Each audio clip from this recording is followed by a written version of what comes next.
Everything is moving so fast. Everyone around me is rushing, racing. The kitchen feels like it's closing in on me.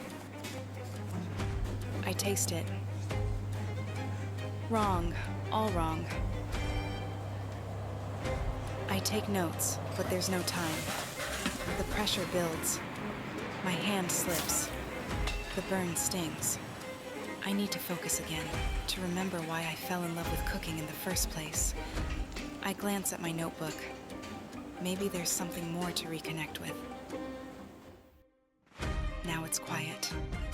Just me. Silence at last. But my mind is restless, searching for something that feels real. I keep going, but each effort feels empty, like I'm reaching for something just out of sight. I need more. I need meaning. Something deeper. Something that truly matters to me. Wait. What is this? Where am I? This place.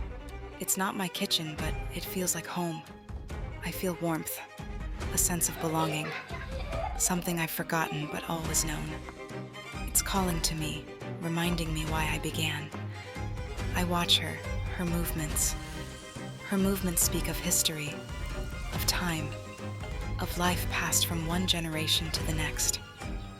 There's something sacred in this simplicity. Something I've been missing in all my rushing.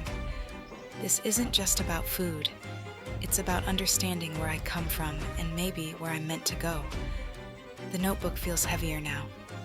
I feel the warmth of tradition, a comforting embrace, a quiet joy. It's about more than the recipe.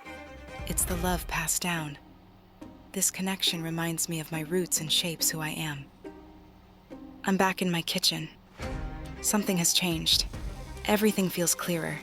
Each ingredient holds a story. My hands move with purpose, each step echoing lessons learned, guiding me forward. I realize now, every movement brings me closer to who I am meant to be.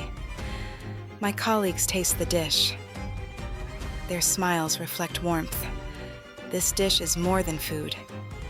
It's a bridge to the past, a journey. I feel it, the connection, the legacy. This is what I've been searching for.